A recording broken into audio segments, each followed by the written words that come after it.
Wyclef Jean, BKS1 Radio, let's go. This is Essence Atkins, and this is BKS1 Radio. Hi, this is Melba Moore, and you're listening to BKS1 Radio. Yo, check it out. What's the deal? This the chef. Giving a big shout out to my peoples. Big KS, you already know what it is. Salute. What's up? It's your girl Monifa, and I'm hanging with BKS1 Radio. Hi, I'm Iyanla Van Zandt, and you're listening to BKS1 Radio. BKS Radio, baby. Hey, this is Jasmine Guy for BKS1 Radio. What's going on? This is Lamont Brooker, and this is BKS1 Radio. Shout out to BKS1, the best kept damn secret in the business. Hey, what's up? This is Raven Goodwin from BET's Being Mary Jane, and shout out to BKS1. Hi, this is Leon, and you're watching BKS1 Radio. BKS1. God bless y'all.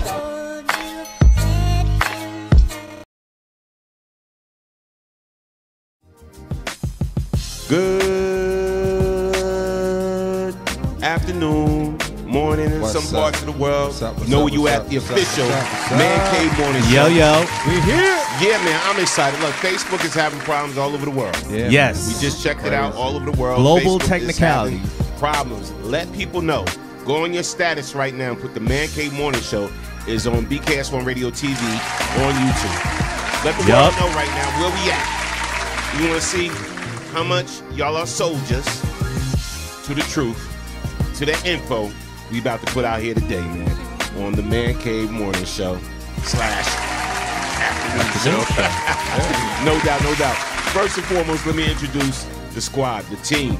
To my right here, the man with the plan. Together we understand. Listen, listen. We call him DJ Smooth. And if you're sick, under the weather, no other man could do it better than this one at the end. We call him the doctor. The return of the doctor. What up? It's your boy Dr. J. Dr. J in the building. We in the building. Yes. And it's hump day. Let's go. Yes. Hope we get the humping later. Mike. Yes. It's hump day. And in the middle, the man with the master plan, developed all this. He's the one, the only, the humble. Storm Norm. Peace and blessings. Salute, everybody. Salute again. If you're just joining us for the FB people, just let them know. Just put it on your post right now. The Man Cave Morning Show. BKS1 Radio's Man Cave Morning Show is broadcasting live right now on Twitter, Periscope, YouTube. Tune in, the mother site, WBKS1.com. Just go to WBKS1.com. Or go to YouTube, BKS1 Radio TV, or Twitter, Periscope, at BKS1 Radio ENT, or the TuneIn app, and check us out. This is the TuneIn app, people. If you don't have it by now, please download it.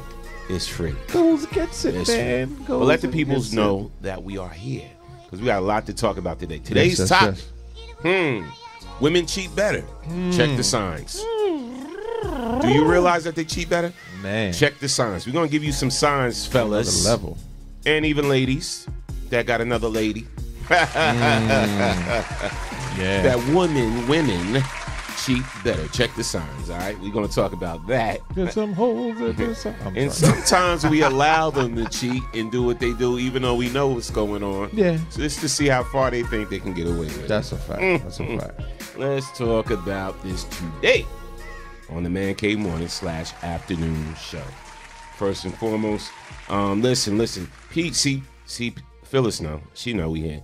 Shout out to Barb, Kaz, and people just, I see y'all trickling in. Please let the FB people know, our FB people know that the Man Cave Morning Show is on BKS1 Radio TV, on YouTube. and anywhere else where they could jump in the chat so we could respond. We like to respond. We know a lot of people, we found out a lot of people watch us live on the website, WBKS1.com, and listen to us on the TuneIn app, as well as Twitter and Periscope. But shout out to love our YouTube people, because YouTube has been faithful. Hasn't let us down yet. FB is experiencing problems around the world. I guarantee you, if you log out of your FB and try to log back in, you may not be able to log back in. Or you try to do a Facebook Live or whatever right now, it's not going to work. They're having issues all around the world. They are trying to fix it. Now, let's talk about some things going on in the world. Oh, but first and foremost, don't forget our show is sponsored by Four Brothers. Shout out to Four Brothers Southern Comfort Food. And you know where they're located, man. Four Brothers, 41 Mountain Boulevard, Warren, New Jersey. You can call them 908-834-8889. All right, that's 908-834-8889. I think they're open like till 3 or something. So, like, you know, by the time we finish this show, we're not going to be able to run up out of there and get no chicken and waffles, nothing like that. But their food is the bomb. This is some of their food, man. I can't even eat crabs, but hey, for those that can, enjoy. They got delicious food. Listen, man. Listen. You see, I'm showing y'all some of the food. This is shrimp. Dr. J, this is stuff I can't even eat, but man, that food looking amazing. Yes, bro. Yes. You see the shoot, I'll take a taste and let you know how it is. You see the young lady right here. She like, let me eat my food. I just want to eat my food. See how good that food looking right there, man. Wow, yeah, man. Four Brothers, man. Four Brothers located in them greens Warren, looking poppin'. New Jersey. All right, again, that's 41 Mountain Boulevard, Warren, New Jersey. All right, so they are the sponsors of BKS1 Radio all month long. Yes. All right, you already know. And don't forget, this Friday, it's going down. Oh, at TGI Fridays. You know how we do. You know how BKS1 Radio do. Friday Night Live from 10 p.m. to 1 a.m. All right, it's from 10 p.m. to 1 a.m.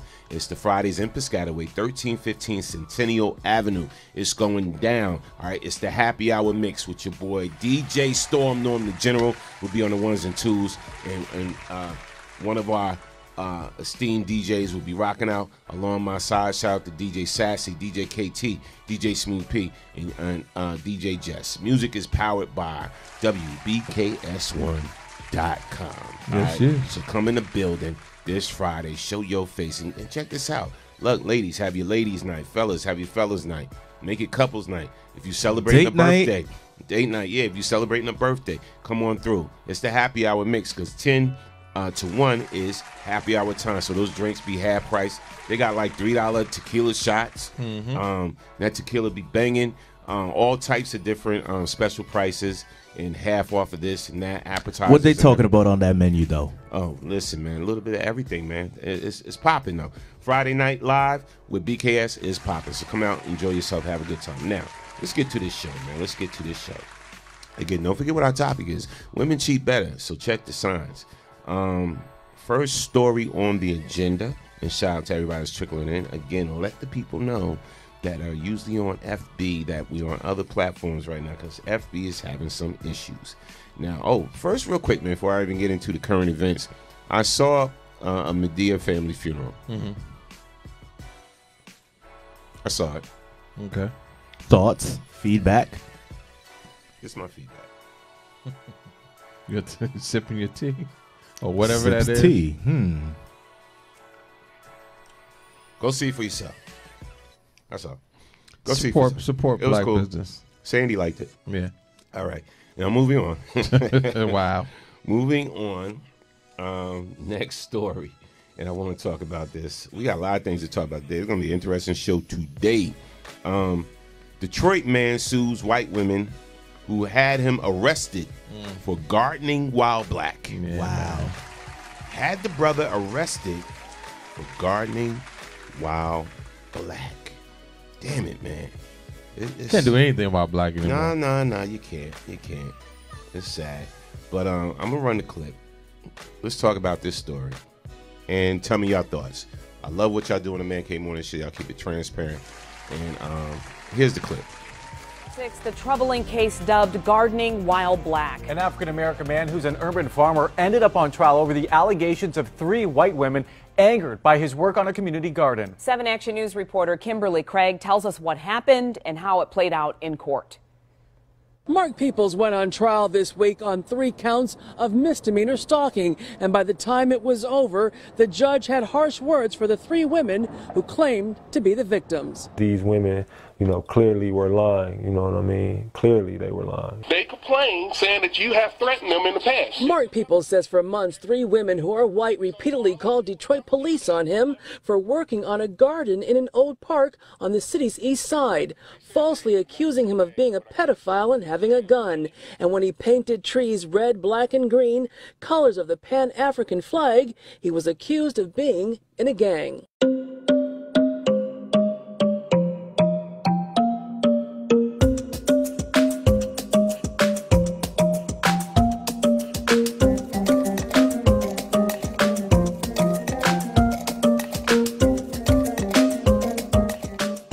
None of this was true. None of it is true.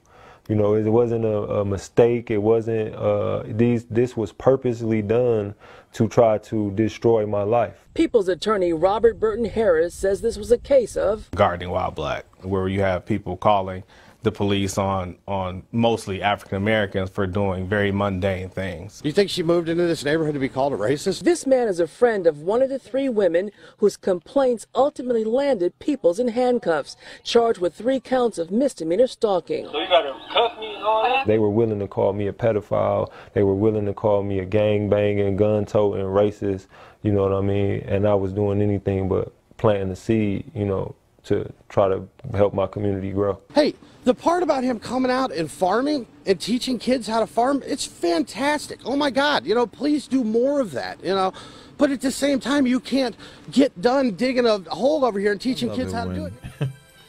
I love it when racists try to come to the aid of other racists and try to justify them doing, way too much.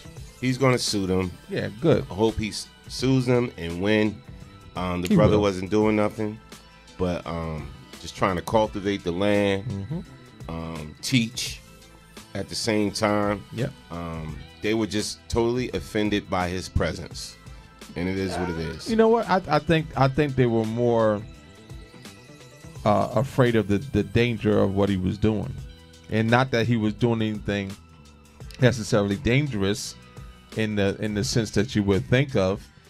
But what he's doing, he's teaching young black people how to survive and how to live on their own without the help of the white man or any other man, showing them how to cultivate land, showing them how to grow their own food. That's dangerous to those, around us who want to keep us down, who want to keep us dumb, who want to keep us dependent on them. So how do I change that? I defile his name.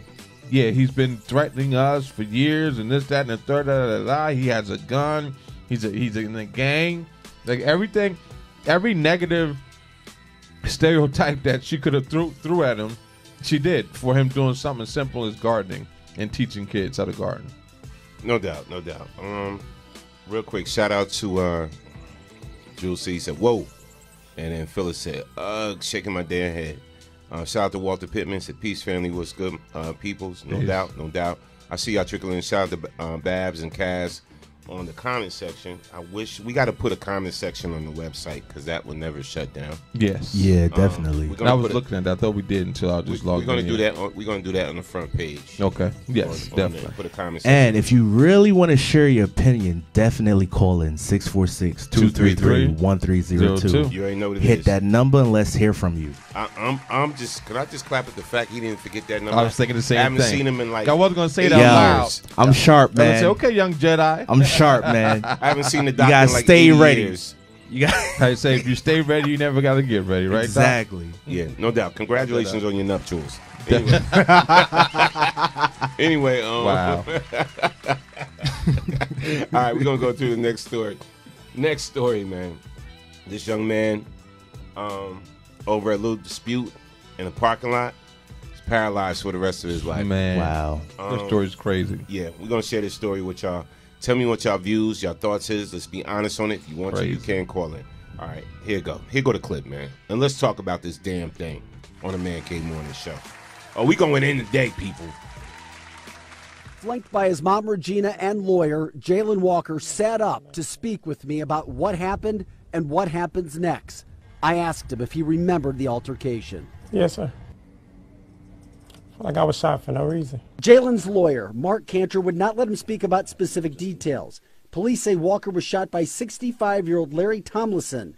Walker, a delivery driver for Amazon, pulled into the St. Charles Target on Mexico Road, parked in a handicapped space, and walked into the store. Tomlinson took a photo of Walker's Amazon vehicle and waited for him to come out of the store. Authorities say Tomlinson argued with Walker about the space and punched him. The two wrestled, and Walker says they ended up on the ground. Walker says he saw a gun on Tomlinson and ran to his truck. Walker was shot in the back. What's running through your mind now? Me being able to walk again. Me being able to spend, as much time with my son. Jalen was a basketball star at Gateway STEM, then played at Missouri Baptist, but now doctors tell him he'll never walk again. Yet almost instantly, he told his family he forgives the man who shot him. Do you still feel that way? Yes, sir. Yeah, we've been forgiven. I'm going to applaud him. Yeah, we got to stop. Yeah, that's definitely compassion on his behalf. Listen, man. Listen. Again, we're seeing more and more different examples of white privilege every day. Yeah, man. We're seeing more and more Real examples of hatred every day. We're seeing more and more examples of people not being able to control their emotions and in a split second changing somebody's life forever. Yeah, man. Every day. It has to stop. I hope this young man gets justice. And what I mean by justice is soon whoever or forget soon. My man he needs to go to jail for attempted murder. Never see the light of day again or whatever. And I hope there's some harsh punishment. Now again, we know how this goes. We know how this goes. All right. There's no way that should have escalated into him pulling out a gun. First of all, he was the total aggressor. Yes. To the whole situation. Absolutely. I get it. You're upset. Oh, he parked there. He shouldn't park in the handicap. Blah, blah, blah. Okay. I get it. So if you're upset, you call the police. Let them handle it. It is the police job to enforce the law. Not all of you vigilante want to be police out here who think that you can just approach people, do what you want, say what you want, and there be no repercussions. So you're going to come to this man, you're going to approach this man first and foremost and punch him when you see him. And then I guess once he gets you on the ground and start busting your ass, probably is probably how it went down. Then you want to pull out a gun on him. You want to shoot the man in the back. So it went from he went from this guy parking in a handicapped parking spot to making sure that he always parks in the handicapped parking spot for the rest of his life. Now, where's the justice in that? Absolutely. Absolutely. Shout out to everybody on checking it. Again, no matter what platform you are, for those that just like the FB platform, FB is down today, but if your FB is still up, mine is no longer up. I can't log into my FB. A lot of other people around the world can't log into their FB, whatever. Can't even go live from our FBs. Just posted up on FB. We are officially right now on BKS1 Radio TV on YouTube and WBKS1.com. Also and Twitter, Periscope, and TuneIn. But as far as comments, we're just reading comments from the YouTube platform right now. So tell everybody go to BKS1 Radio TV on YouTube. All right. Absolutely. Again, hope this young man gets justice. Please, now. Man. Yeah. Make an example of this guy. Please, quickly. Moving on. This is something I definitely want to talk about. All right. So one of the candidates that's running for president of the United States, Marianne Williamson, she says she wants to pay back black descendants of American slavery. And listen to the key thing. Everybody talking about reparations. Only if you're a descendant of American slavery. She wants to pay them back $200 to $500 billion. $200 to $500 billion. Black descendants of American slavery. And it's funny, I was talking to Smooth P about this yesterday, and I was like, yo, bro, everybody ain't a descendant of American slavery. We're not all descendants. Now, what's her plan to put that into execution? Exactly. let's Talking listen billions. to let's That, listen to by the what- way, that's a really good sounding headline, but let's dig Sounds deeper. good. Let's be real. Let's dig deeper. Yes. Sounds good. Sounds good. Yeah. And I'm saying this to everybody. So everybody running around just because they black thinking like, ooh, we gonna get reparations. No, it may not be you, because once you check your bloodline and your DNA, because I actually found out at my you know, I'm shooting myself in the foot by saying this because I ain't getting no reparations. But I found out at my family reunion on my mother's side that they aren't descendants of African American slavery. So I was like, wow, really? How's that possible, though? Yeah, I asked the same thing. They was like, no, we were born in what's that? Oh damn, I forgot the word. Abolitionists. We were where our family came into play at. They was already free when they came over, and there's a lot of people like that, you know, that they're finding that out, whatever. And we were actually kings and we were actually royalty over in Africa. So we weren't, you know. Or most of the people that they brought. And that's on my mother's side. On my mother's side of the family. Now, I didn't check Pop's side. Okay. You know what I'm saying? Now, Pop's side, we may have been picking cotton and shucking and jiving. You know what I'm saying? I don't know. But, so, again, we're going to run the clip when she was talking with Charlemagne. And we're going to see what this is about. I want to know your thoughts based on what she is talking about, what Miss Marianne is talking about, giving these reparations to us, $200 to $500 billion back to descendants of African American slaves. Here's a clip. Like you because you want to give $100 billion in reparations. No more than that. To black people, more than that. 200 to 500 is the number that I sort of landed on. Why do you want to do that for black people? You know, it's interesting you say that for black people. I think it's for America. 2.5 centuries of slavery. Yes. Followed by another 100 years of institutionalized violence, white supremacy. At the end of the Civil War, General Sherman promised 40 acres and a mule. That's right. And that 40 acres and a mule would have given to a formerly enslaved population the chance to start over. I mean, if you were slaves, you certainly had skill sets, right? So that 40 acres and a mule, think what that would have meant. So most of them did not receive it. Those who did receive it, in most cases, it was taken away.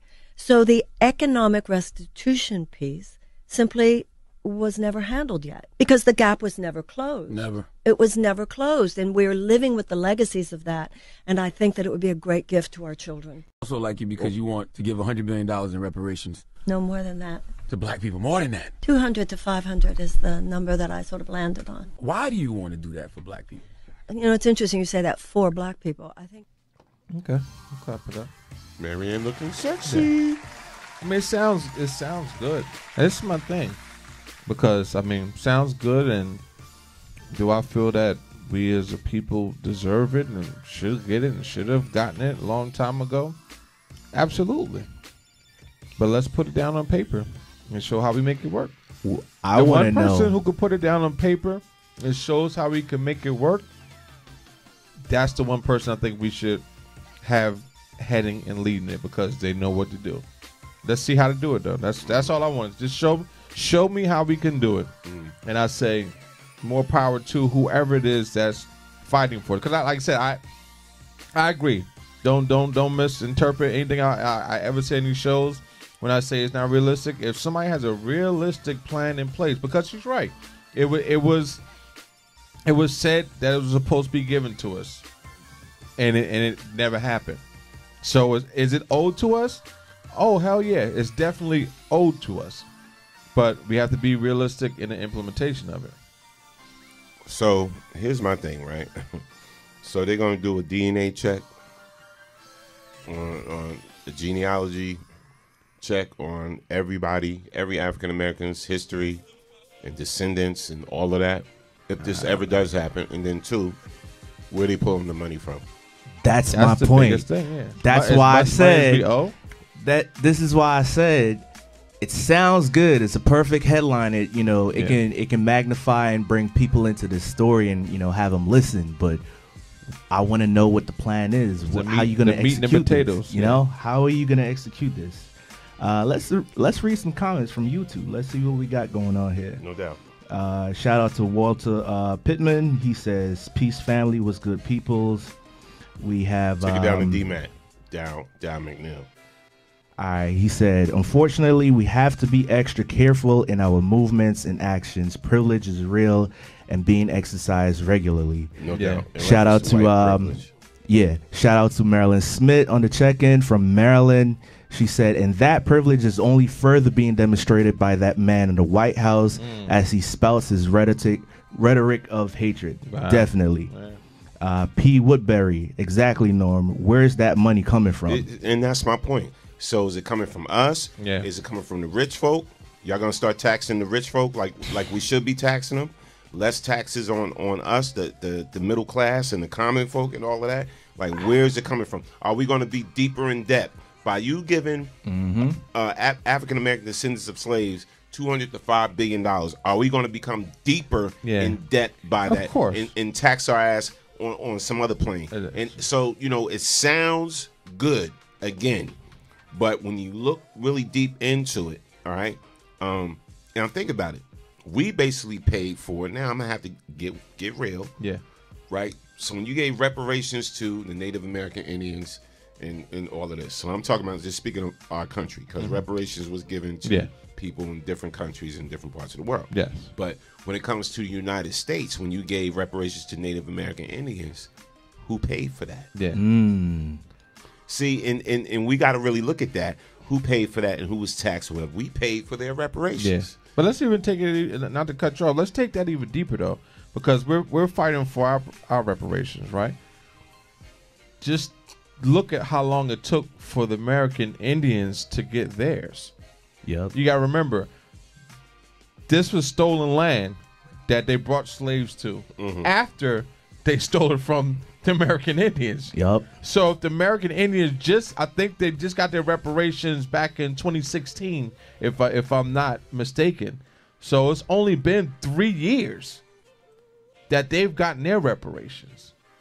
So that being said, how much longer do you think it's going to take before we actually get ours?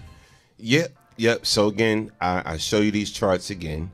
All right. So you can see what actually happened on our land. All right, when it comes to these reparations, and like I said, we talking facts here at BKS1 Radio. So if you look at some of these facts in the USA, what went down in the USA, you see, again, it's all about the Native American Indians, and again, stuff was stolen from you, you should get it back. All right, so USA, 1985, 31 million. Chippewas of Wisconsin, 12.3 million. Seminoles of Florida, the Sioux of South Dakota, 105 million, 81 million. The Klamaths of Oregon, and then Alaska Natives land settlement, 1 billion plus 44 million acres of land. Wow. All right, so come on, man. I mean, come on. Something got to be in the pot for us. Exactly. That's all I'm saying. We got more comments flowing in on the check-in. We got shout out to Dr. Laura Bird. She says, right, where's the money coming from? And since they're divided and is still trying to divide blacks to this day, how will she track who's getting these reparations? Shout out to Barbara G. She says the way they come up with the trillions for military funding, they can do the same for us with taxing us, without taxing us. Exactly. I like that. Laura actually checked in again. She said, and speaking of indigenous people receiving their reparations, the government give them a settlement at 18 with no financial planning skills. Yeah, exactly. And unfortunately, I've worked with that population. Many of them end up in alcoholism and drug addiction. That's deep. Oh well, no, it's alcoholism and drug abuse is rampant along the reservations. Like that's like been a major issue. And matter of fact, on most reservations, alcohol and drugs usage is not even permitted. So most of the time they go off the reservation, go get hammered, and come back. But it's like ever since this whole situation's been going on, like that's been the way that they've been coping with it, with alcohol and drugs. Like most of them, a lot of them are are alcoholics, like out of your mind. Like you're right. You know, the life expectancies are so short because of it. You know, it's crazy that, you know, you take a whole people and Just destroy. Let me tell you something. This is real talk, and I'm gonna say this, and I'm gonna let it go. All right. Anytime an evil system, all right, or evil government is what it is, gives you something, right, to correct a wrong, they're still doing something wrong because there's an agenda still behind them giving you something. That's a fact. That you actually deserve.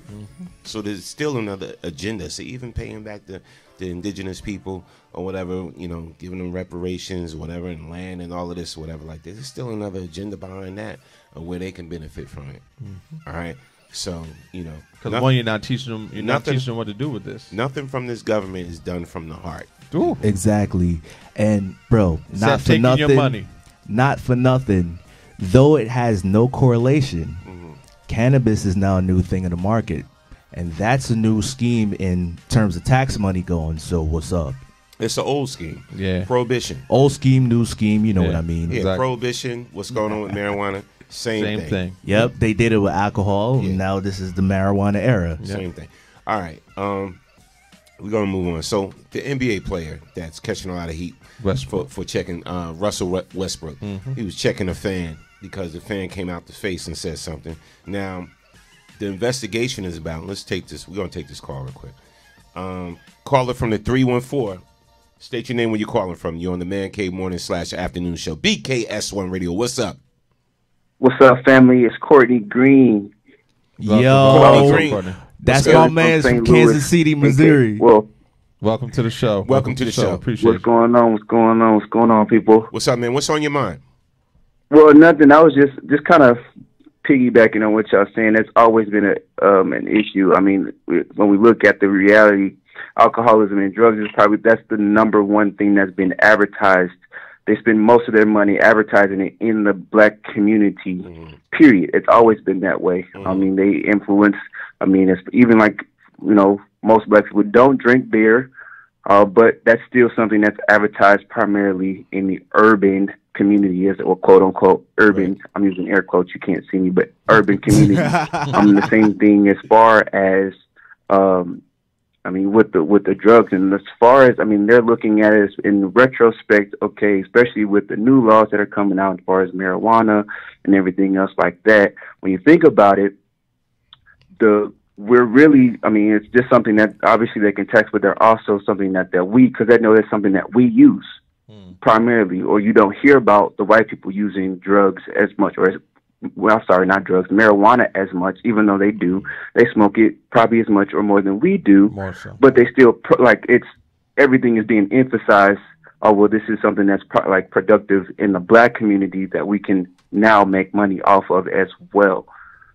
Because you tax it, you do everything else like that, because now that Obama came in and did away with most of those drug laws and everything else like that, okay, now how can we capitalize on that? Right. Because they're obviously, you know what I mean? So that, to me, it's a help and a hindrance at the same time, because it's just another thing. It's another ploy that we have. We have a lot of things as far as, positive stuff that are influences, but until we kind of, we do away with it. Obviously we use it for recreational and everything else like that. Whatever your vices are, I'm not telling you, we're not saying that you cannot use it or not. You know what I'm saying? But it's obviously, we know everything got to be done in decency and order and modesty and everything else like that. But it's honestly just something that we just use. As a community, we've always had it. Because it's in our faces all of the time. Most of the people have gotten used to using it as a crutch or using it as a thing that's become more of a hindering or a stumbling block for us. Right. No. And I thank you for sharing that. Yeah, and thanks for calling in, fam. Definitely.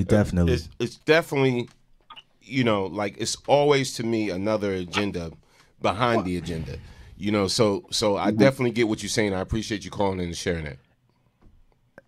No problem. Let me ask you guys a question, because I've never smoked, but I've been around people smoke, seen other people smoke. Well, what is the average? What I'm trying to say. What is the average attitude of a smoker, or they're usually laid back and calm, right? Like, for the most part. right? For the most part, but it also varies on personality traits and characters. But for the majority, your personality, you're more like you're not looking to fight nobody, you're not looking to rob nobody. You know, you may get a little. You ain't never hear but nobody being high on weed going to rob an ATM. Exactly. So what people don't really realize is that it's also legalizing marijuana and letting it be recreational as well as just medicinal. It's another way to make people more docile and to keep them calm. Oh, absolutely. You know, like absolutely. It's the easiest way that the government has to put a population on timeout. You know what I'm saying? If we want to keep them docile, we want to keep them from uprising and from being so uptight and upset about everything. Let's let everybody get high. They can get high at home. They can get high at work. They can get high while they driving. Right. And what people don't realize also, you have to be careful and watch these strains of marijuana that they're manufacturing, because they're putting different stuff in this marijuana. All right. Yeah. Okay. Yeah. Most of the stuff that they are using, especially like in the CBD, a lot of that stuff is chemically induced or enhanced. Exactly. So it just, I mean, that makes it a little bit more dangerous than just your regular strains or natural strains of marijuana. And then the only thing that I would say, just to kind of piggyback off of that, I mean, is for our community, I mean, that's something, I mean, we are already a docile community. We are already overemphasized on how much that the lack of what we do or how productive we are, whether that's, you know, can't find work, not working, we out there in the streets, we doing all this other stuff like that. So now we have another vice out here. And I'm not, you know, knocking down marijuana at all by any means, you know what I'm saying? If that's what you do, you know what I'm saying, that's what you do. But it's just another thing, especially in your different types of strains, I mean, that will enhance that to where it would, obviously, because they're not going to, like I said, when it comes to promotion or when it comes to the spectrum, they're going to look at, okay, well, these black people, they already don't got work. They already rely on the government for this and this and that. But what are they doing? They got medical cards. They got all the EBT cards. They got all this other stuff like that, all these government enhancements, but they're not doing anything with it. We need to change that. We need to change our tax laws. We need to change all this other stuff like that, because they're basically, they're like, what's the word? They're just eating up like what we're like. They're spending our tax dollars. We're wasting our tax dollars.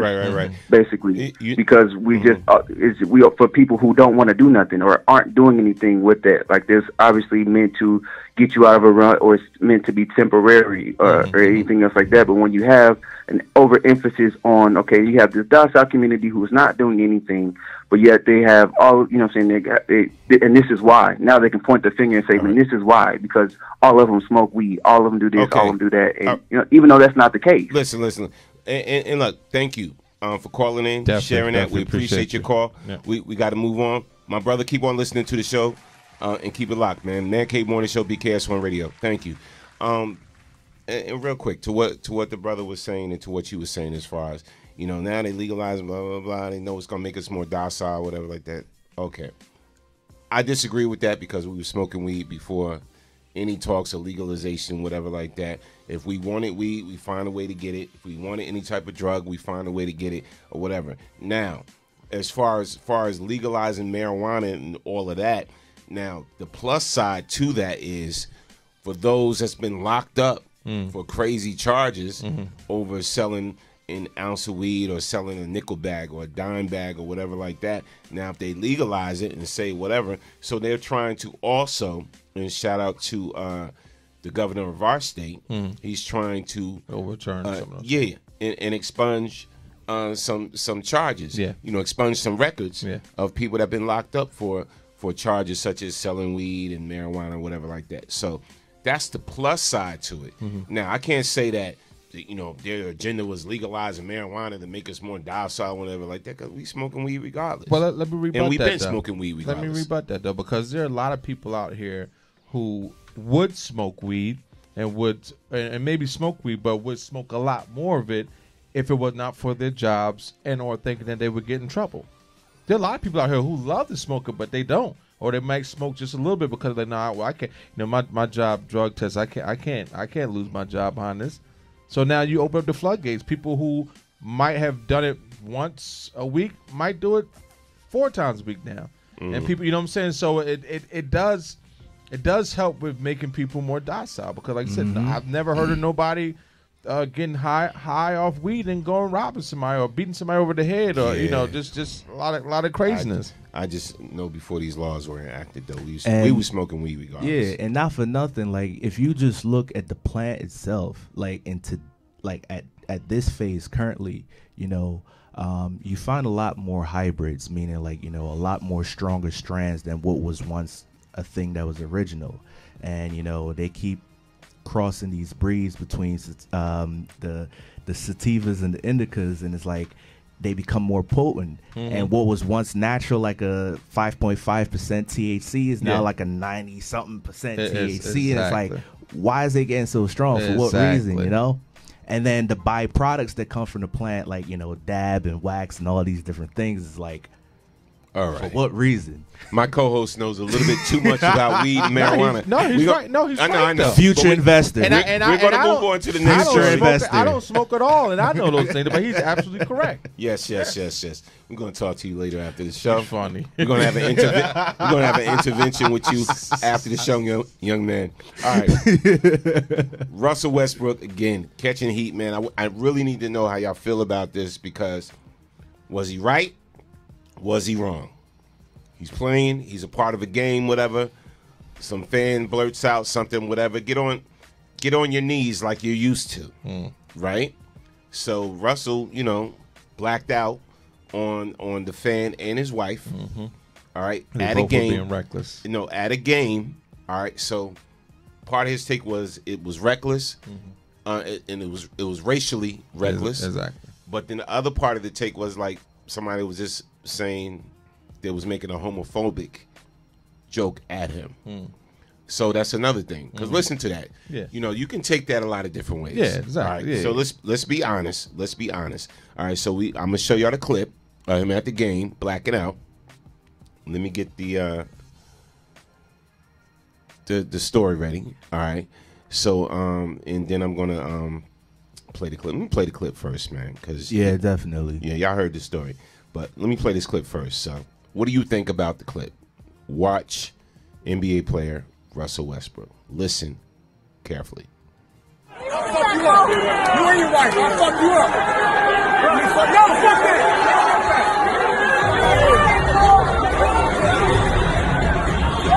I promise you. Everything I love. Everything I love. Woo!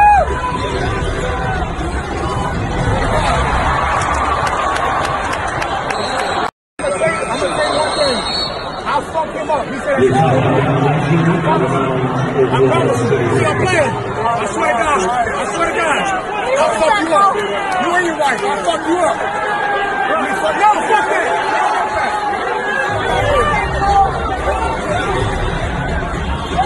I promise you. Everything I love.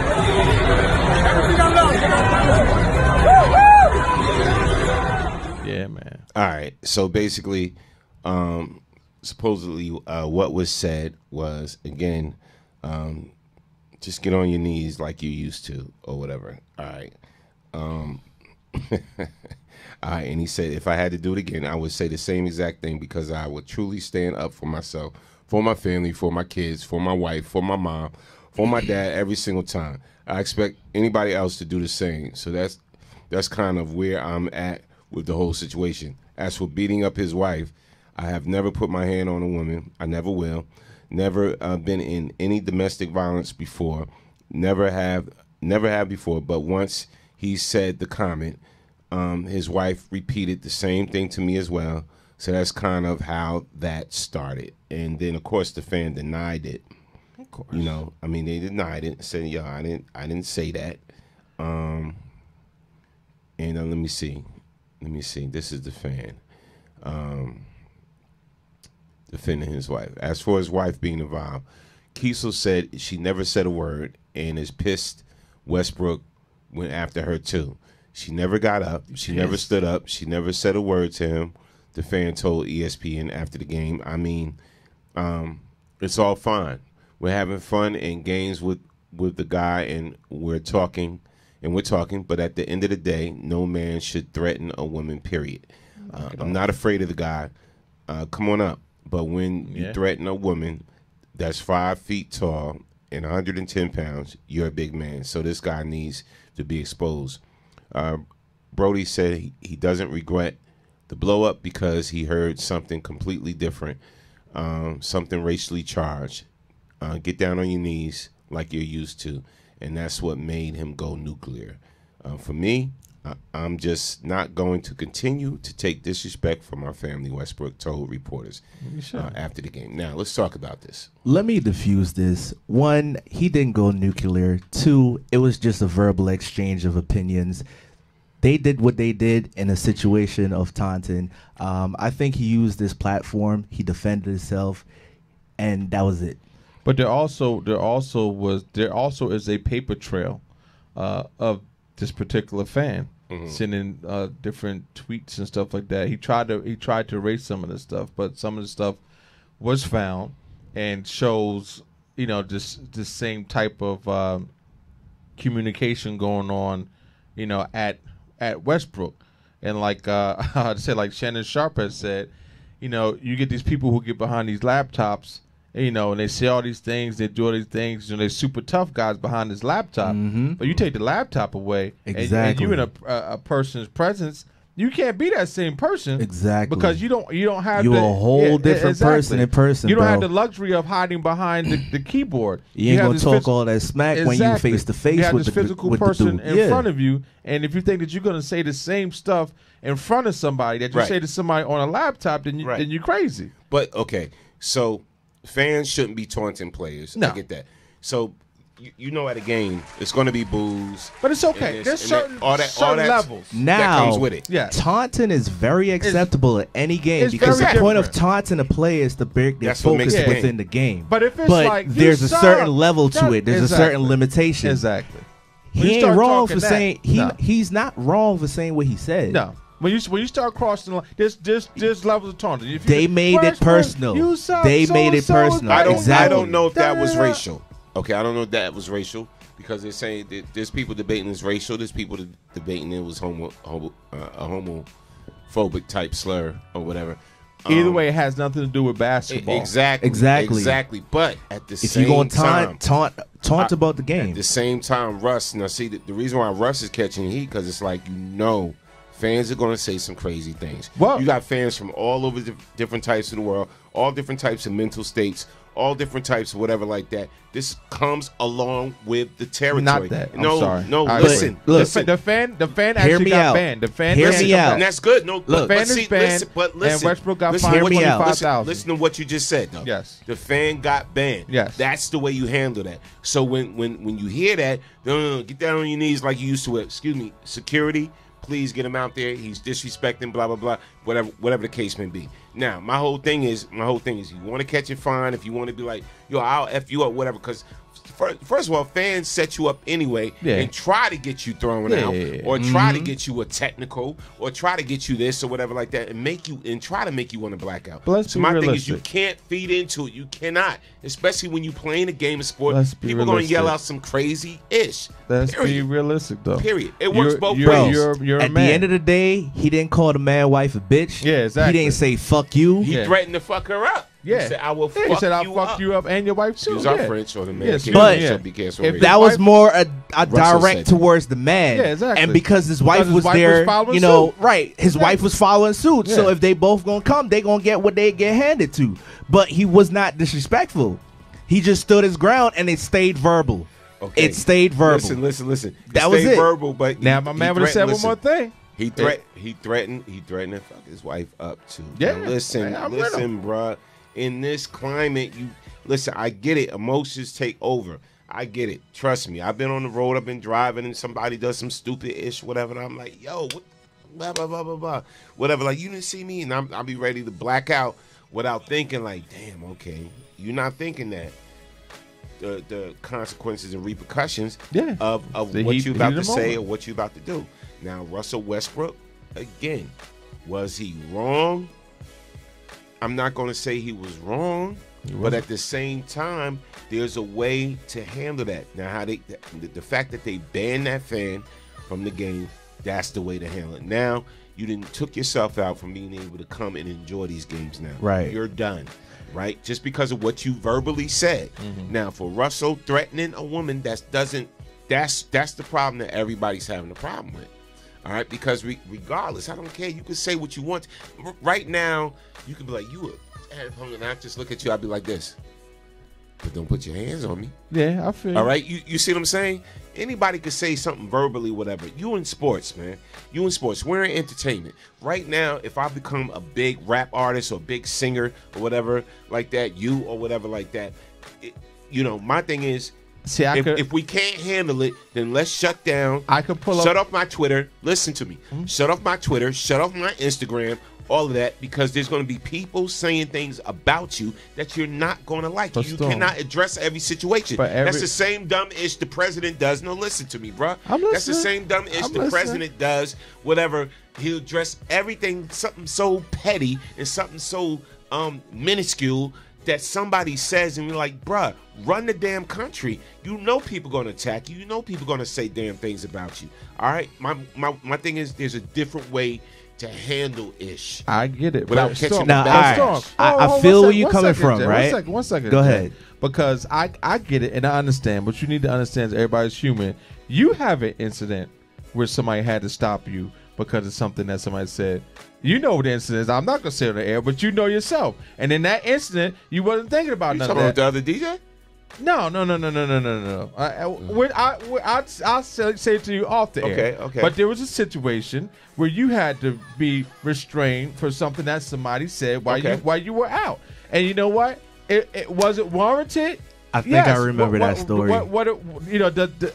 Was it necessarily right? No, maybe not. But was it warranted? Yes. And it's all in being. It's all in being what this incident human. Was. You know, it's all in being human. And at that time, sometime the human comes out and the professionalism goes out the door because there's certain lines that you do not cross. I don't come to your job and knock the fry basket out your hand, right? The heat wasn't about him even addressing him so much.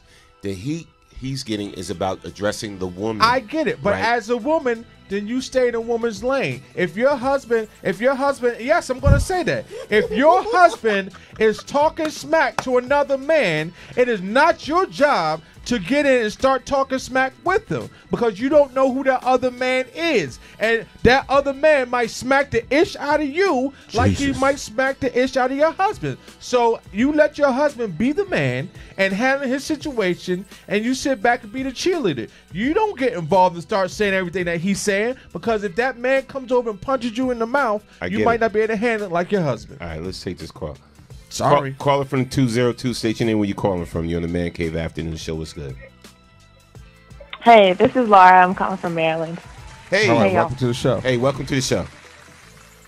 What's on your mind today? So, being a woman, okay, and I have I call it fortunate because I'm about 6 feet tall. I'm very tall. Mm-hmm. When I get in situations, I may be heated. I still recognize my place as a woman, especially if my encounters with a man. But I'm going to stand my ground as much as possible. Now, I think that the fans' response, playing up his wife's small, size, 5 feet, 110 pounds, I think it just plays more into the narrative of, excuse me, but these white women being helpless.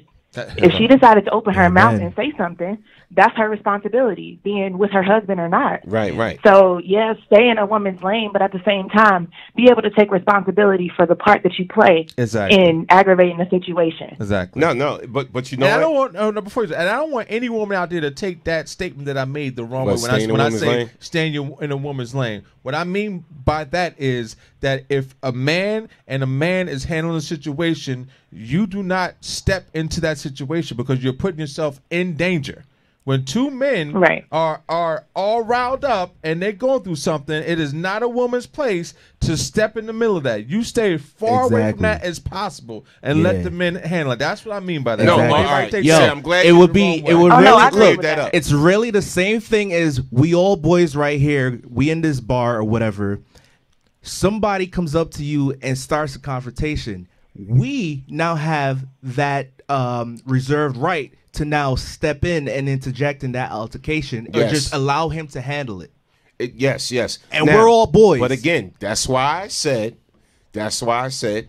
if he had just said that to him, listen, if he had just said that to him. So when Russell Westbrook said, I will fuck you and your wife up, right? Listen, that put him into a totally different situation. As now, the caller just if it had stated, been, though, but listen, if it had I been man agree to with her man, listen, 112%. if it had been man to man, it probably wouldn't have made that big a news, right? It would have probably been squashed or whatever like that. But for the fact you threaten a woman as well, listen, when they got security, they got their just due. They cannot come to any more games again, right? So they got their just due. Now, if Russell would have just said, look, security, please get them out of here, get them out of the stadiums or whatever like that. When you threaten, it takes another narrative when you threaten a woman. That's all I'm saying.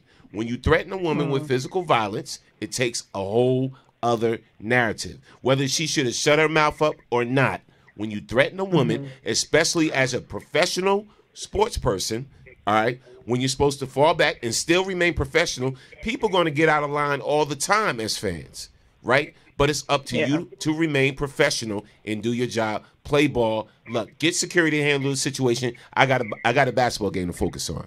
And that's all I'm saying. I get what you're saying with emotion. And caller, I appreciate what you said. I definitely respect what you said as well. Thank you.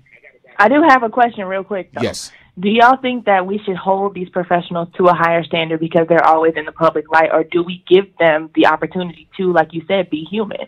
We don't know what kind of day Russell had that day. Maybe that was the breaking point for him, and he was, unfortunately stepping out of character in terms of his public image. You know what? And let me. That's a great question. That's an excellent Storm answer first, and I'm going to excellent answer. question. Yeah. All right. Now, I do think when somebody makes $100-something million a year, all right, and you got young kids worshiping you and looking to you as their hero, their idol, whatever like that, you do got to hold them to a certain professional standard. And this is why a lot of the professional, the administration part of these professional organizations put moral clauses in their contract. And they put moral clauses in their contract because, look, you can't be doing certain things, right? As a professional, as a person that's a part of our corporate structure, you cannot do X, Y, and Z. So there's a certain way you have to maintain yourself, right? Every day in the public. This is what you sign up for. Yeah. When you talk about getting $100 million a year for moving the ball around and shooting the ball through a hoop or whatever like that, this is what you sign up for.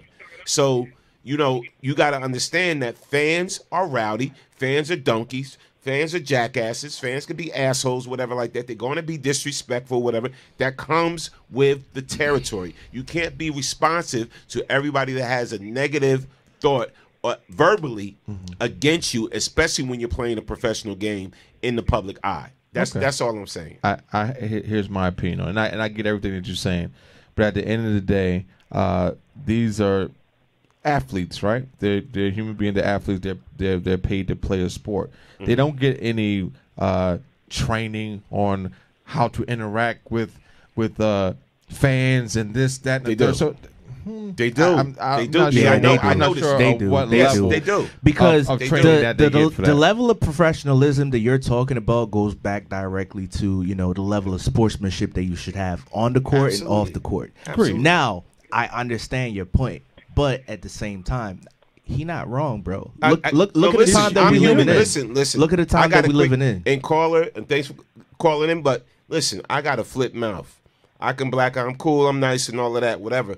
But you say the wrong thing to me at the wrong moment, I'm a black out. But at the same time, I realized, like, even once I took on this role at BKS1 Radio, and I'm getting city contracts, and I'm doing professional interviews with people on the level like Dick Gregory and Jamie Foxx, whatever like that. There's a certain amount of professionalism I have to maintain. Of course. So even though I dealt with, and I now know who you're talking about, Tyson Beckford, I'll say publicly on the air. There you go. We was at a NBA draft, NFL draft event, and he was very disrespectful. Not to me. Being disrespectful to me is one thing, right? But if I'm with a group of ladies, crossing lines, if I'm with a group of females and you're disrespectful to them and they have nobody to defend them, I'm going to step up and I'm going to defend them. That's just me. So Tyson Beckford came out of his face. He was very disrespectful, whatever like that. I was going to check, dude. So with that case, and then you know what? Even the publicist that invited me to the event said, you were right. You were right. He's out of line. So He's why were you right disrespectful. then? You could have just Blah, blah, went blah, to the blah, blah. publicist, whoever, and said, "Hey, listen, Tyson Bedford is being very rude and disrespectful to such a." So where's the difference? The difference is he put his hand in my face, bruh. Okay. When he was so that's the difference. Okay. Then now, because to me now I see that as a physical threat. That's now, aggression. Now what Yes. we're talking about with Russell Westbrook, whatever, this is all verbal things flying from a fan sitting in the seat, which you're going to hear every day. You don't know what's being said at you, whatever like that. I do believe you still have to maintain a certain amount of professionalism, all right? When you're getting paid these amount of dollars, right? And then you got kids all around. There were kids. If you look at the whole scene, there were kids around and whatever like that. So you have to not only think about yourself, but you have to think about your environment and who's around. All right, and who you could be affecting. So the woman was wrong for jumping in it. I get all of that, whatever.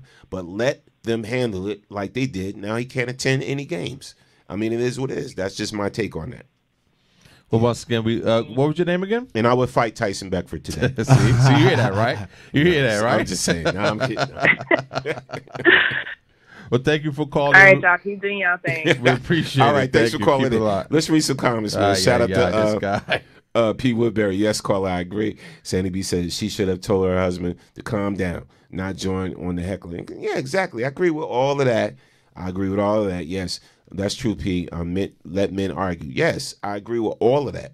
But again, him being a professional he is with the NBA, right? He should have fell back. I'm like, look, I know how this could have repercussions against me. All right, so now being that he threatened a woman, so now this woman technically can be like, I fear for my life. She could come with a lawsuit against me. Man, tell her We knock know it how, off. but Yeah. we know how it goes. We know how it goes. You know. So you just- fear for your life from being in an exchange that you and your husband started. Yeah. Good. You should fear for your life. Stay away from me then. Yeah. No, I agree. You know what I'm saying? How you gonna be the aggressor and the victim at the same time? But honestly, shout out to April Muhammad on the I don't even say hypothetically it was to go that route. I don't even think that will hold up in court It would. because she added to the aggression. Now, how you gonna come back and say, "Oh, I'm scared"? That's what I'm saying. Like you can't be the aggressor and the victim at the same time. Like that doesn't work. It doesn't add up. But since white privilege is very prevalent, it won't cease to surprise me. Yeah, you're right. You're right. Just saying. No doubt. Anything's possible. No Yeesh. doubt. And even at my age now, like I said, I'll fight Tyson Beckford. You are funny. See, now he wanna. You see, Jay, he wanna fight. Because I don't get it. You brought up old memories. See that? You're human, right? So now you want to. He basically trying to say, set up. I'm joking. I'm making a joke. I'll call the publicist. I set up the celebrity boxing match I'm between you making and a joke. Tyson. I'm just kidding. But nah, he's disrespectful. He rude sometimes, man. He can be an asshole. And check the history. A lot of people know that. Yeah. Fact. Yeah, that's a fact. Yeah, a lot of people said that. A lot of people have said that about him. So I witnessed it personally, and I was face to face with dude, and whatever. It was handled. It was handled. All right. Next story. Uber driver exposes undercover LAPD cops for allegedly trying to entrap black drivers. Always got the scam going, man. All right, so I'm going to run the clip. So basically, this what was happening, right? So cops was setting up mainly black Uber drivers because they're not supposed to be stopping if they see if somebody need a ride. Yeah, you're not supposed to. Right, do you that. got to check your app. Yeah. And if you see, something's on your app, you got to follow the app, whatever. Yeah. Case may be. So basically, Uber drivers acting out as a taxi. Yeah. If they see somebody need a ride. Mhm. All right, but they're saying these LAPD cops were just allegedly trying to entrap black drivers. They're only stopping the black drivers. Of course, that's how it works. All right. Right. So here's the Mhm. clip. Tell me what y'all think. Let's talk about it on the Man Cave Morning /Afternoon Show. Here's the clip. Watch this.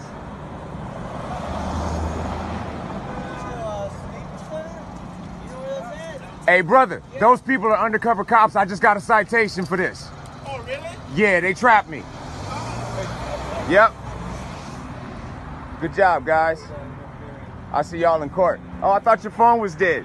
Oh, your phone ain't dead no more, huh? Your phone ain't dead no more? Yeah, I didn't take nothing from you. I took nothing from you. I took nothing from neither one of you people, and you know I didn't.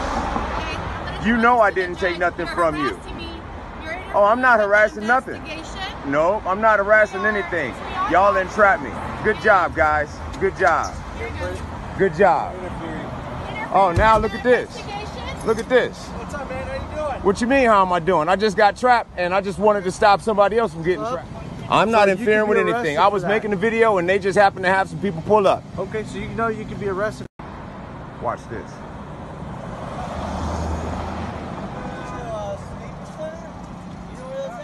Hey, brother, those people are undercover cops. I just got a citation for this. Oh, really? Yeah, they trapped me. Yep. Good job, guys. I'll see y'all in court. Oh, I thought your phone was dead. My man like, oh, really? Okay, so what you think about? What's your take on that? You drove Uber before, Lyft. Personally, before all of that. Here's my take, right? Personally, I'm an Uber driver part-time. You know, I do it. I'm a hustler. I like making money, and it's cool, right? Let's look at it from the point of a hitchhiker. Yeah. Right? That's my freedom of will to pull over and decide to, you know, do whatever I want to do with that individual if I so choose to interact with them. Why should I be reprimanded for that by the law? Well, the law should. Well, it depends because hitchhiking is illegal in some states. So it depends on. It is. It depends on the state and if it's legal in the state now. Because in a lot of states, hitchhiking is actually is illegal. But I do know as far as if you are an Uber or Lyft driver, I think there's something in the provisions, the agreement that you're not supposed to do that. I guess, but I guess if you don't have the app on. And you don't have the logo being displayed. If you can have do what the you want to app do. on and you pick up someone, they're not allowed. Yeah. But if I decide to turn my app off and be a good Samaritan, yes, that's technically legal. Yeah. That's technically legal. Yeah, you're right. So they can't tell you who to drive in that's your my vehicle you want point. to. That's my point. It's like just in the beginning when Uber was very, you know, when Uber is going through the stages of becoming very popularized, you know, cops was really hating that. They would find any and every reason to pull over a driver that they suspected was Ubering. Really? And it was a harassment. That is harassment, but really, I didn't realize it really was an harassment thing. That's why Uber actually went to the, you know, the law enforcement, the extreme cases that they did to actually show that they care about their drivers and, you know, form some type of protection for them, you know, putting these signs on their cars and all that stuff. But some of that is like a double-edged sword because I put a sign on my car while I'm Ubering it, and now makes me a target to police. It makes me a target to harassment, though it's meant to, you know, make me more visible to the actual client. to the client when they want to, like, you know. But technically, like on the app, bro, if you're taking an Uber, the license plate is gonna say whatever the license plate is, and the type of the car and the year, make, or model. Exactly. So it's so many different things that go with that, and honestly, that's just them, you know, finding another loophole in the system to, like, you know, target who they want to target. That's just like the whole big card thing when they used to do that, and I'm sure they still do it in some areas. Now you take a car.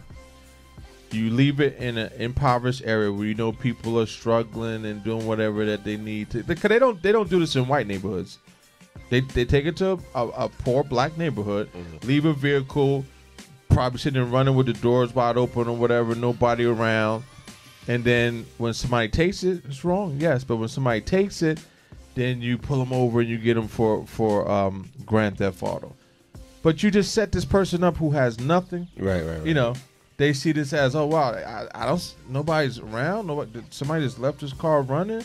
You know, 'cause a lot of times you see the show. I've watched the show a few times just because I was like, this is crazy. They get in, they look around, you know, like wow, like nobody really. Then they call a friend, hey yo, I just found this car. It's in the street. It just sitting here. Nobody's here. I've been here like 10 minutes. All right, word. I'm gonna come get you. And all of a sudden they get 30, 40, 50 feet away, you know, I guess drive far enough that they could say, hey, they were still in the car, and they shut it down, and you lock them up. Like, that's ridiculous. No doubt. It should be illegal. Let's read some comments. Shout out to everybody on checking. Hold on, let me go to this comment. Hold on. Sandy B said, He said, "Oh, really?" and boned out. I'm saying, laugh. Phyllis said, the driver said, "Oh, really?" and hauled ass. He was out of there. Sandy B said, "What would happen? What would they lose? Their job? I'm not understanding if they were to get arrested. No, they would get fined. They may lose the ability to be able to use Uber or Lyft again. If they would report that to Uber or Lyft, they would lose their license to do so. Technically, they are not hitchhiking. They are trying to pay for a ride.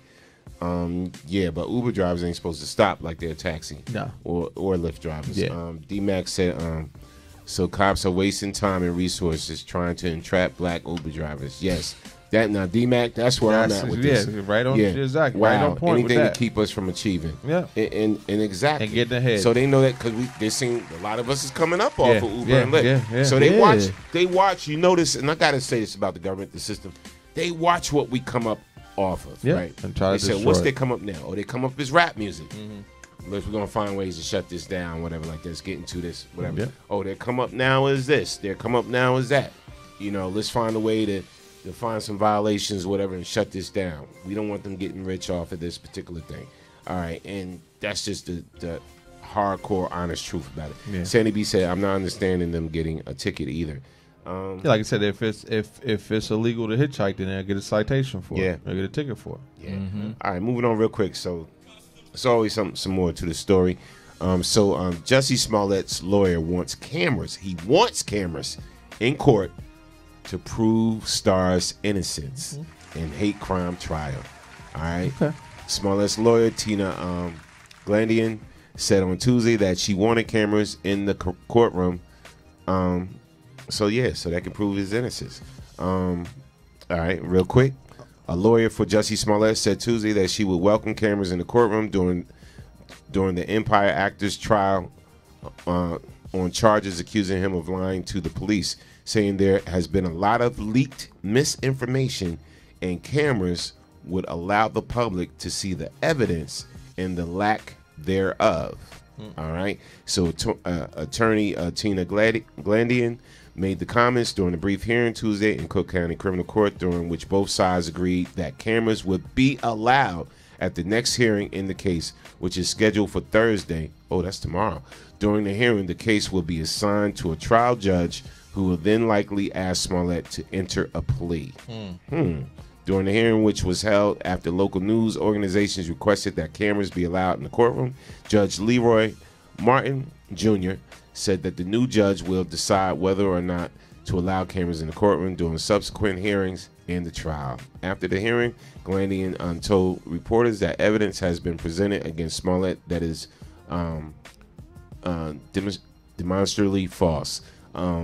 We welcome cameras in the courtroom so that the public and the media can see that the actual evidence and what we believe is the lack of evidence against Mr. Smollett, and we look forward to complete transparency and the truth coming out, she says. So they must got something. Where you at with this, man? Guilty, not guilty? Man, I don't know. I don't really know, bro. Guilty, not guilty? All right, y'all. Guilty, not guilty, man. They say they got some stuff. They got some heat. They want cameras in the courtroom. They want the world to see what's going on with this. So if you want cameras in there, I don't know. Is this something, because right now everybody's looking at Jussie like, Listen, suspect. he could be guilty. He could not be guilty. But call in, though. 646-233-1302. Let us know what you think. If he's guilty, I want to hear why. If you think he's not guilty, let's know what's up. No doubt. This is a story that's interesting to me, man. I'm curious to see how y'all.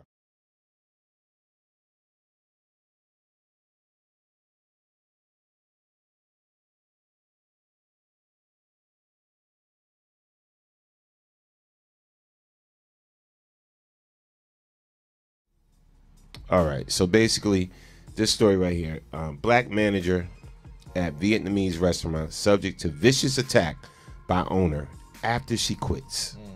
Yeah. All right. So now, here it is. An ex-manager at a pair of Vietnamese restaurants in Texas says she was the target of racial and gender-based verbal attacks in a text message sent by one of its owners after she quit her job. Domo Scheckenberg, 26, who managed 2 Texas Faux Shack locations, one in Sugarland and the other in Caddy. But she decided to move on and notify her employees that she would be resigning, but had no problem finishing out the week. When Schmeckenberg, I'm trying to get that right, spoke to the owner, Don Lee, on the phone, it was cordial, but afterwards, in a group text that also included the restaurant's other owner, Lee was angry. She took to Facebook to post screenshots from a text message thread. Damn, why they include her on the thread? And Lee, and in it, she displays where he called her the N-word and a bitch. Really? Now, I got some of the text messages. Schneckenberg. Yeah, Schmeckenberg. That sounds German as hell. Nah, but it's a sister. That's supposed to be Asian? It's a sister. Oh. I think. Yeah, it's a sister. She ain't getting reparations. Yeah. So you stupid. So I got the text message thread. So here's the thread, the group thread, right? So here goes. Non and Boss Man. Domo just called. So her name is Domo just called and said she quit. I said, okay, thank you. Her last day would be Thursday. I'm gonna call her later and tell her last day would be today. He said, fuck the nigga. Wow. Don't like that bitch attitude anyways. Wow. Boss Man, save more money now. Wow. Saturday and Sundays are covered.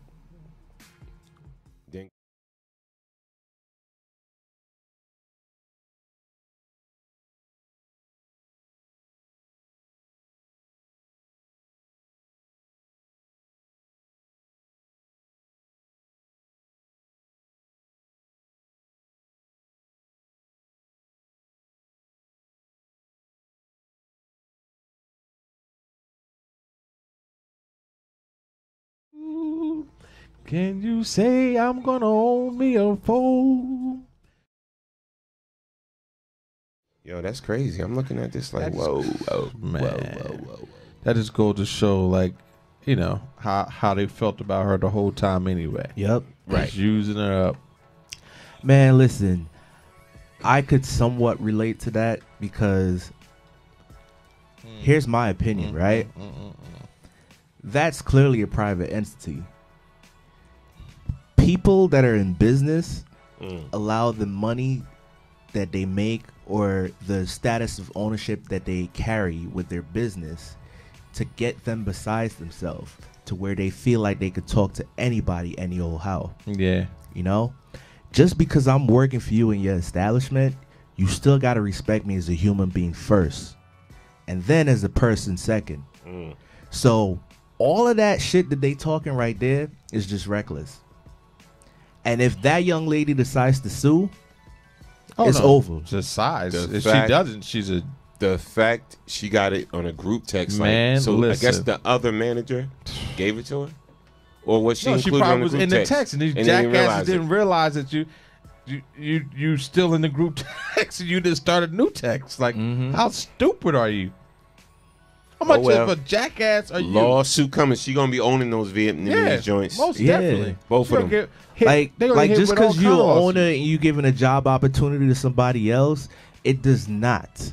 Absolutely, it does not give you the right to speak to or belittle an individual that works at your establishment by no means whatsoever. Do you know what totally the out of line. labor departments are like? That's so many different avenues of lawsuits that she can acquire. Like, the place is going to be shut down. If it was me, they're out of business. I'll be owning it. I'll be owning exactly. It would be my face. Exactly. Shrimp fried rice, you got it. Yo, it would be my joint after that. You ain't gonna play me out like that. Crazy. People, man, that's just straight out of line, man. That's straight out of line. So now, real quick, y'all see it. Y'all see the topic. Women cheat better. Check the signs. I just want to know if y'all think some of these are true. All right, so here's the signs for y'all fellas, even for y'all ladies that deal with women. All right, that maybe, a little got one eye raised. about things your mate is doing or whatever like that, here's 5 things women do when they are cheating. Y'all ready? Mm-hmm. You ready? Okay. What's number 1? Let's hear it. Okay. 5 things women do when they're cheating. So, fellas, check out these signs. P, check out these signs. I'm going to check out these signs. My man, Dr. J, check out these signs, bro. I got my notebook ready. All right. Got your notebook ready? Here you go. Ladies, we about to expose y'all. All right. Okay. To identify whether she is cheating, below are signs you need to watch out for. Number 1, she nags a lot. She nags a lot. Okay. Granted, women can nag, and that is nothing unusual.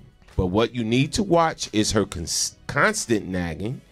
She will nag about everything from the smallest to the biggest issues. If this is happening, it could be indicative of trouble. All right. She will begin to magnify her partner's imperfections. She will begin to magnify her partner's imperfections, and if she is smitten by the other man, she will use that as an excuse to break up. All right. Number 1. What do you think about that? Yeah. All right. So these are signs. These are signs. 5 things women do when they are cheating. Ha ha. Woo. Expose today. Expose today. No doubt. Number 2. The "we're just friends" line. The "we're just friends" line. This is a classic explanation women use when asked about the other man. If you ask her, pay attention to how acts and answers. If she's uneasy and refuses to give you eye contact and divulge more, chances are she is seeing him. Now, key thing, eye contact. And it's funny. I've always said that, right? If a woman you talking, she can't look you into the eyes, and you can't have a conversation, with the eyes and this and that. And she's always like, looking around. Yeah, suspect, man, suspect. A little grimy. But hold on, bro. A little shady. Hold on. Some people out here will practice their poker face, and they will have the guts, or let me say this, they will be that empty in the soul to look you straight in your face and look you in the eye. Yes. Yeah. A lot of good lies. Yeah. But for the most part, you're right. If they're like uneasy and can't make consistent eye contact, that should be like your antennas going up right there. Yeah, man. So we talking about it today. 5 things women do when they are cheating. Here's some signs to look out for, my G's. Or my female G's. I don't know how y'all get down. All right. So number 3. She's distracted. She's distracted. Women are naturally great listeners and attentive creatures. If you notice she is losing interest and barely pays attention to what you're saying, that means something else is playing on their minds. All right. If she is serious about the other man, chances are her mind is occupied with ways she can leave you. Wow. Plot twist. Dun, dun, dun. Damn it, man. Damn it, man. What's the next one? Number 3 is a doozy. Number 3. That distraction, when you see them get distracted and can't remember nothing y'all talked about and this and this and that, gotta watch out for Where that. you man. at? What's on your mind? Yeah. All right, so 5 things women do when they are cheating. Y'all ready for number 4? Yes, sure. Number 4. Number 4 is backs out of confrontations. Backs out of confrontations. When asked directly by her significant other whether she's cheating or not, chances are she will not admit and try everything possible to avoid confrontation. She will remain silent, leave the conversation hanging, and turn it around on you. Wow. Yeesh. Jeesh. Hey, somebody needs to hear this today. You got what I need. You say he's just a friend. And you say he's just a friend. Oh, baby. All right, let's go. Yes.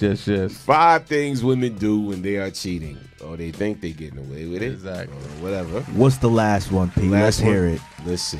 The last one is loses interest in physical intimacy.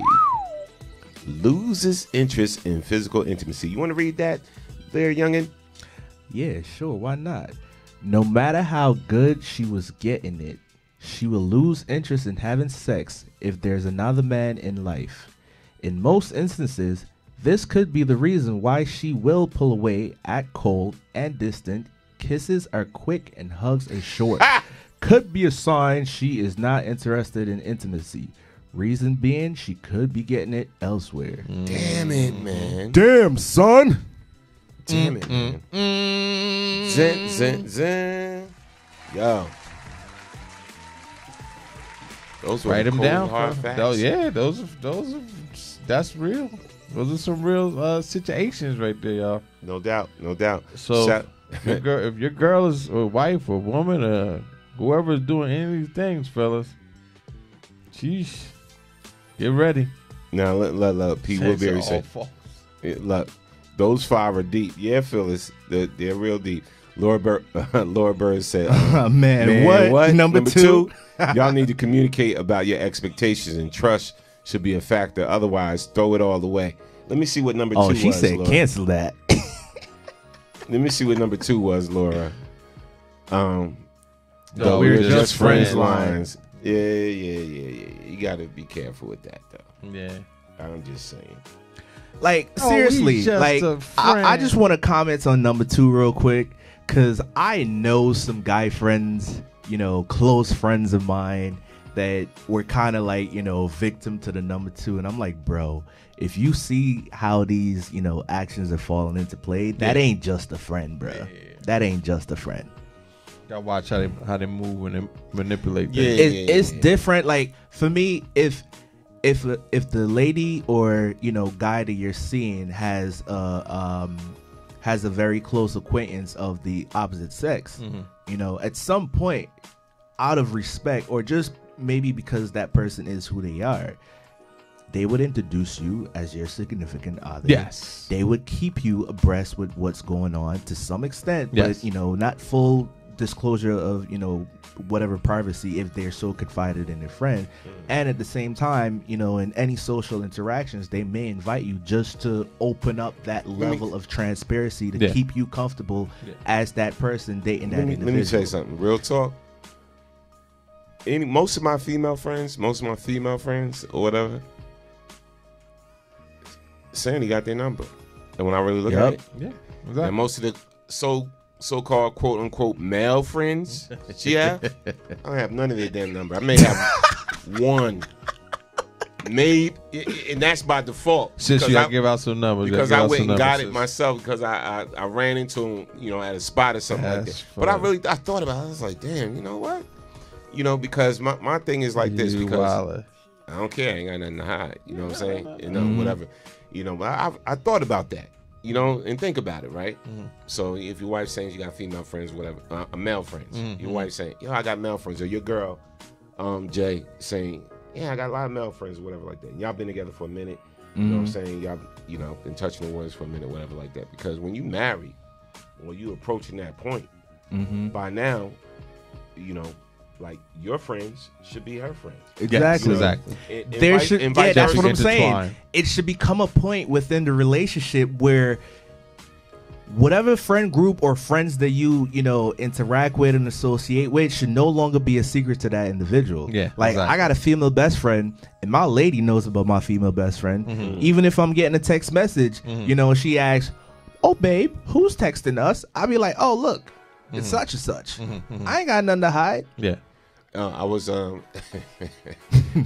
but it's funny because I was having a conversation last week with somebody, and my boy was like, "Dad, all my female friends, my girl got their numbers, like their number, whatever, like that. You know, it's okay. Yeah, which is cool. You know, which is cool because my thing is like I want my friends to become want your friends, or whatever, transparency like that. also. Yeah. You know, and I look at that and I'm like, damn, you know, like even with her girlfriends, right?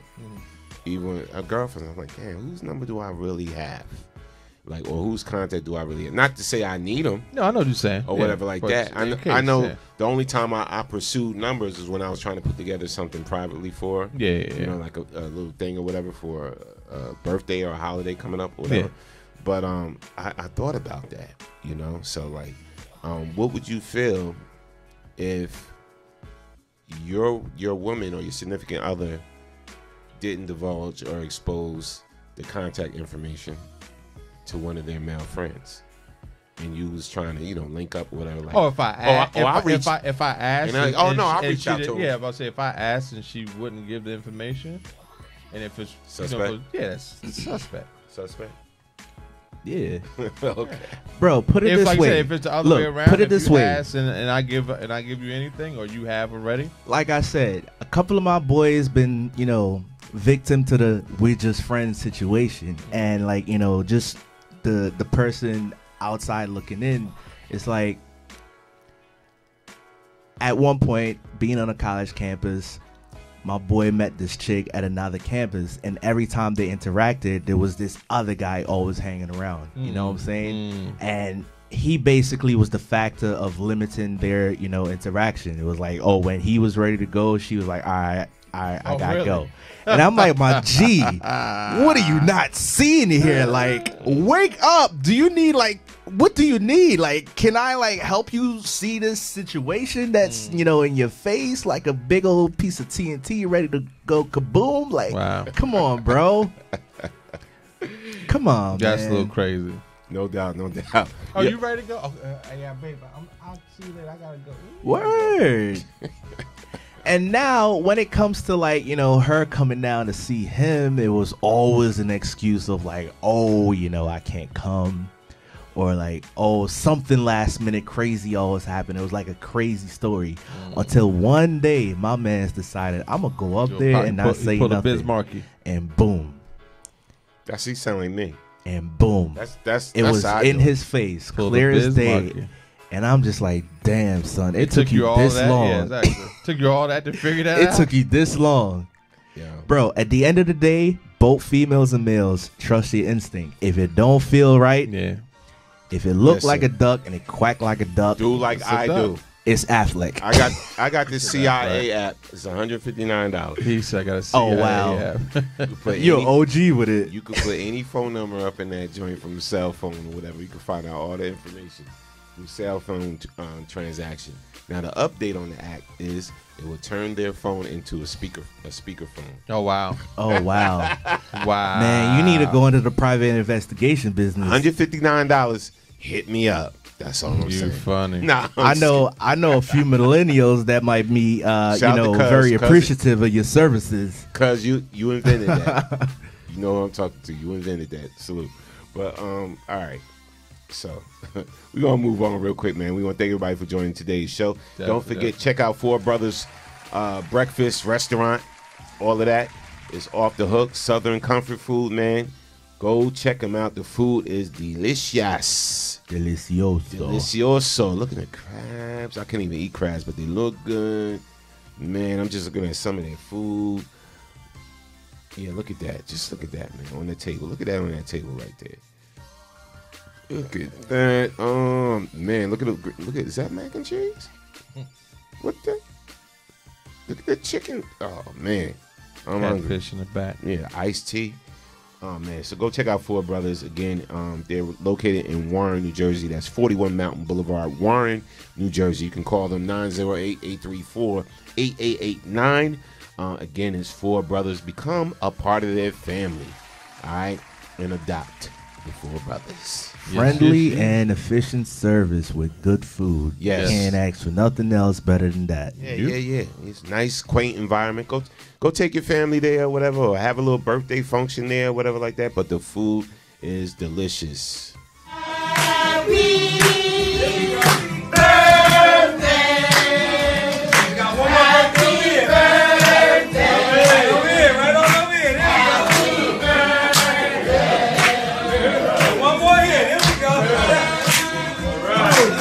birthday.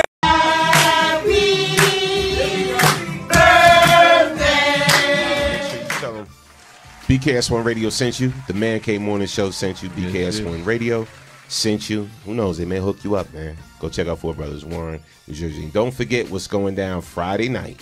Oh, you already know. That big Friday night happy hour. Yes, we didn't turn TGI Fridays and Piscataway into the club, man. It's our official Friday Night Live from 10 p.m. to 1 a.m. It's the happy hour mix. Come on out, have a good time. I'll be rocking on the ones and twos. Your boy DJ Storm on the General. Be rocking on the ones and twos. Shout out to DJ Smooth P, DJ KT, DJ Sassy, DJ Jess. Music is powered by WBKS1.com. We turn it into the club for them hours, man, from 10 p.m. to 1 a.m. That's the happy hour time, the happy hour mix. You get drink specials, all of that, appetizer specials, all of that, man. It's just a good time, man. It's a good time. So come on out, make it a girls' night out, fellas' night out, a date night out, whatever. You know what I'm saying? Just come celebrate your birthday, whatever, and you check it out. You get a free DJ up in there tearing it up. All right, making it into the club. Absolutely. TGI Fridays. It's located at 1315 Centennial Avenue, Piscataway, New Jersey. That's 1315 Centennial Avenue, Piscataway, New Jersey. It's Friday Night Live, man. TGI Fridays. Yep. We turn it into the club. Y'all could take Highway 22. You could take 287. If you want to take 287, you could get off at Exit 7, Exit 6. You know, P-Way is my old stomping ground. I ain't going to never forget it. No doubt, no doubt. All right, so just make sure. Come on out, have a good time with us, man. It's Friday, all right? Get there early. Them seats, them bar seats be filling up. We got a little area for y'all to dance in and everything. We turn Fridays into the club. Fridays have never been the same since we got up in that building. Yes, all right, so come on out, have a good time, and don't forget at 7 p.m. tonight. What's that? 7 p.m. is the champagne hour. Champagne hour. I'm glad you said 7 p.m. to 8 p.m. Yep. Yeah, 7 p.m. to 8 p.m. is what's champagne following hour. after that? Live in the Cypher. Live in the Cypher, 9 to 11:30 p.m. Just come have a good time, man. BKS1 and rock out. Make sure you listen to DJ Jess from 5 to 6 p.m. Yes, The DJ Jess Show, the after work mix. There's always something to happen at BKS1 Radio, and even after we go off, it's a 24-hour music play. That's right. So make sure you got that TuneIn app. Download it. It's free. Download it. Free 99. Search WBKS1 and hit that tune in, man. No doubt, man. It's free. And you can rock out with us, man, all day long, 24 hours a day. Download the app. All your favorite radio stations from around the world is on there. And guess who's on there? BKS1 Radio, WBKS1. You listen to the Man Cave Morning Show and all the rest of our great shows. And if we're not on doing the show, it's the music play with DJs from all across the country, man, the hot DJs, and great music, man. Good music, not the same old song 10 times a day, whatever like that, on terrestrial radio. BKS1 Radio is the truth. So make sure you get that app on your iPhone, your Android, your tablet, whatever. All right? So again, remember this show here is never about us. Nope. It's always about you, because you are the next best kept secret. And remember, tell them, dog, we love y'all. And a damn thing y'all can do about it. Peace. We out. Mañana.